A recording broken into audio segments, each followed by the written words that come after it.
Hello friends, అందరూ ఎలా ఉన్నారండి? వెల్కమ్ టు చాణక్యాస్ నీతి. జీవితంలో ఈ విషయాలని బాగా గుర్తుపెట్టుకోండి. ఇక అనవసరమైన ఆలోచనల ద్వారా దారాలు కట్టుకుని తెలియని ఆకాశానికి ఎగిరిపోకు. మనుషులందరూ కూడా ఇక్కడే ఉంటారు, కానీ వారి మనస్సులే ఎక్కడో చిక్కుకుపోయి ఉంటాయి. నిజమే కదండి. అలాగే మంచి ఆలోచన శక్తి ఉండడం ప్రతి ఒక్కరికి ఎంతో అవసరం. కానీ ప్రతి చిన్న విషయానికి కూడా అతిగా ఆలోచించే వారి జీవితం ఎలా ఉంటుంది అంటే, ఒక కాగితంలా మీరు గమనించినట్లయితే దానిపై ఒక చిన్న నీటి బిందువు పడ్డా కూడా అది మెల్లమెల్లగా నానిపోయి ఎవరైనా పట్టుకోగానే చిరిగిపోతుంది. అంతేకాకుండా ఒక కాగితం అనేది ఒకరు చించితే చినిగిపోతుంది, మలిస్తే మలిగిపోతుంది, ఇక నలిస్తే నలిగిపోతుంది కూడా. అంతే, ఇతరులపై ఎవరైనా దానిపై గొప్ప గొప్ప రాతలు రాస్తే గొప్పగా వెలిగిపోతుంది. పిచ్చి పిచ్చిగా గీతలు గీస్తే కనుక చెత్త కుప్పలో మిగిలిపోతుంది. ఇలా ఇప్పుడు తన జీవిత పర్యమంతా తన భవిష్యత్తు తన చుట్టూ ఉండే ఇతరులపైనే ఆధారపడి ఉంటుంది. తనకంటూ సంతోషంగా స్వేచ్ఛగా జీవించే వంటి హక్కు తనకే లేకుండా ఉంటుంది. ఇక ప్రతి చిన్నదానికి అతిగా ఆలోచించే వారి జీవితం కూడా ఇలాగే ఉంటుంది. అర్థమైంది కదండి. అతిగా ఆలోచించే వారికి అసలు మనస్సే ఉండదని నేనంటాను. ఎందుకు అంటే, వారి మనస్సు అసలు మనశ్శాంతే లేకుండా ఒక బ్రతికున్నటువంటి భూతంలా ఎక్కడో ఈ ప్రపంచానికి అందని నరకంలో విహరిస్తూ ఉంటే ఆ మనిషికి ఇంకా మనస్సు అనేది ఎలా ఉంటుంది? నిజమే కదండి. చూడండి, ఈ ప్రపంచం ఎంతో అందమైంది. గతం కారణంగా దుఃఖించేవారు, భవిష్యత్తు గురించి భయాందోళనకు గురయ్యేవారు, అతిగా ఆలోచిస్తూ ప్రస్తుతంలో జీవించలేని వారు ఈ అందమైన ప్రపంచాన్ని, అసలు వారి జీవితాన్ని, వారి పుట్టుకనే ఆస్వాదించలేరు. భవిష్యత్తు యొక్క జీవితం, అలాగే గతం తాలూకు దుఃఖాన్ని విడిచిపెట్టి ఎవరైతే ప్రస్తుతం వారి ముందున్న కార్యాన్ని పరిపూర్ణం చేస్తూ దానికోసం మాత్రమే సమయాన్ని కేటాయిస్తూ ఆ పనికి 100% తన పూర్తి సహకారం అందించే ప్రయత్నం చేస్తాడో, అది ఫలించినా ఫలించకున్నా, దానివల్ల దుఃఖం కలిగిన సంతోషం కలిగిన దాన్ని ఆ క్షణం వరకే అనుభవించి మరుక్షణాన్ని ఇక మరో కొత్త పుట్టుకలా ఎవరైతే భావిస్తారో ఇక వారే వారి జీవితాన్నంతా పరిపూర్ణంగా అలాగే ప్రశాంతంగా అనుభవించగలుగుతారు. అర్థమైంది కదండి.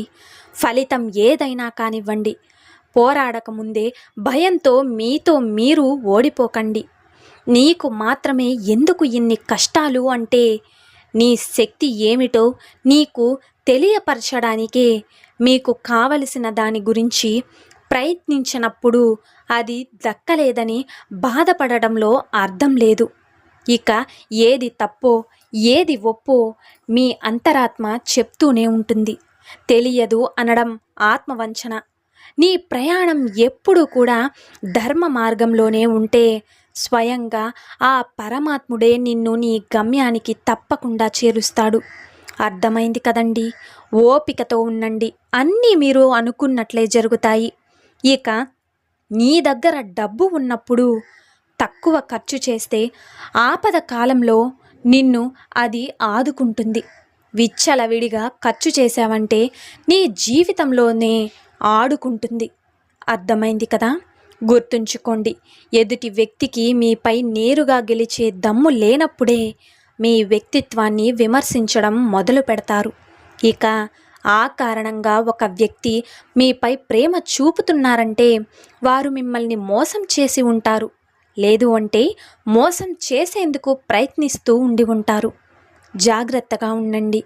అలాగే అక్కర్లేని విషయాలలో తల దూర్చకుండా ఉంటే నీ జీవితం ఎంతో సులభంగా సాగిపోతూ ఉంటుంది. నిజమే కదండి. ఈ సృష్టిలో అన్నీ తాత్కాలికమే. ఇప్పుడున్న పరిస్థితి తప్పకుండా మారుతుంది. అలాగే అనవసరంగా మీరు ఒత్తిడి చెందకండి, ప్రశాంతంగా ఉండండి. కాలానుగుణంగా అన్నీ అవే సర్దుకుంటాయి. ఇక గెలుపు యొక్క గుమ్మం తలుపులు తెరవాలి అంటే ముందు మన ఒంటికి అంటుకున్న బద్ధకాన్ని దులుపుకోవాలి. అర్థమైంది కదండి. అంతా మనవాళ్లే అని ఎప్పుడు కూడా అనుకోవద్దు. నీతో అవసరం ఉన్నంత వరకే అందరూ నీ వాళ్ళవుతారు. అలాగే తిరిగి ఇవ్వలేని పరిస్థితుల్లో మనం ఉన్నప్పుడు ఇక ఏది కూడా తీసుకోవడం మొదలు పెడితే ఎలాంటి మనిషి దగ్గరైనా సరే అలుసైపోతాం. నిజమే కదా. గుర్తుంచుకోండి, జీవితంలో తప్పు చేయొద్దు. అలాగే ఎవ్వరి దగ్గర కూడా చులకనవ్వద్దు. ఇక అది మీ ఆత్మ గౌరవాన్ని దెబ్బతీస్తుంది, మీ జీవితాన్ని దిగజారుస్తుంది. నిజమే కదా. ధనం అనేది నీకు ఆనందాన్ని ఇవ్వచ్చు, ఇవ్వలేకపోవచ్చు. కానీ మౌనం మాత్రం మీకు ఖచ్చితంగా ఆనందాన్ని ఇస్తుంది. మౌనంగా ఉండడం అంటే చేతకానితనం కాదు, పట్టించుకోకపోవడం కాదు, పిరికితనం కాదు. ప్రతి ఒక్కరితో పోరాడితే ఒంటికి బురద, మనసుకు బాధ తప్ప ఏమీ కూడా మిగలవు. అందుకే అంటారు, మాటల్లో ఉన్న శక్తి కంటే కూడా మౌనంలో ఉన్న శక్తే ఎంతో గొప్పది అని. నిజమే కదండి. ఇక చెమట పట్టకపోతే చల్లగాలి యొక్క విలువ తెలియదు. జీవితంలో కష్టాలు లేకపోతే గెలుపులోని మాధుర్యం తెలియదు. నిజమే కదండి. ఏం జరిగినా పట్టుకునే మనిషి ఉంటే గనుక ఏం జరిగినా కూడా తట్టుకొని ముందుకు వెళ్ళొచ్చు. నిజమే కదా. మంచివారిని దూరం చేసుకుంటే చివరికి ముంచేవారే మనకి దొరకతారు. గుర్తుంచుకోండి. అలాగే జీవితంలో ఆడంబరం కోసం ఎప్పుడూ కూడా నువ్వు అప్పు చెయ్యకు. అలాగే ఆనందం కోసం తప్పు చెయ్యకు. ఇక డబ్బు సంపాదించడం కోసం వ్యక్తిత్వాన్ని అమ్ముకోకు. ఇందులో ఏది నీకు ప్రశాంతతనివ్వదు. ఇక భవిష్యత్తులో భారాన్ని తప్ప. గుర్తుంచుకోండి, కాలి చెప్పులకైనా మనుషులైనా నీకు నొప్పిని అలాగే బాధను కలిగిస్తున్నాయి అంటే ఇక అవి నీకు సరిపోయేవి కావు అని అర్థం. గుర్తుంచుకోండి. అలాగే కాలాన్ని వృధాగా గడుపుకుంటూ పోతే గనుక గతం అవుతుంది, గెలుచుకుంటూ పోతే గనుక చరిత్ర అవుతుంది. అర్థమైంది కదా. సో చూశారు కదండి ఇవాల్టి వీడియో. ఈ వీడియో మీకు నచ్చిందని అనుకుంటున్నాను. నచ్చితే చిన్న లైక్ చేయండి. అలాగే మన ఛానల్ ఎవరైనా స్టార్టింగ్ చేస్తుంటే సబ్స్క్రైబ్ చేసుకోవడం మర్చిపోద్దండి. ఇలాంటి చాణక్య నీతి మరిన్ని మోటివేషనల్ వీడియోస్ కోసం పక్కనున్న బెల్ సింబల్ని క్లిక్ చేయండి.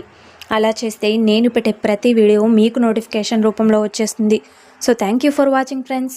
రేపటి వీడియోలో చాణక్యులు గారు ఏ మంచి మాటలను, ఏ మంచి సూక్తులను మనకి చెప్పబోతున్నారన్నది మనం రేపటి వీడియోలో అయితే తెలుసుకుందాం.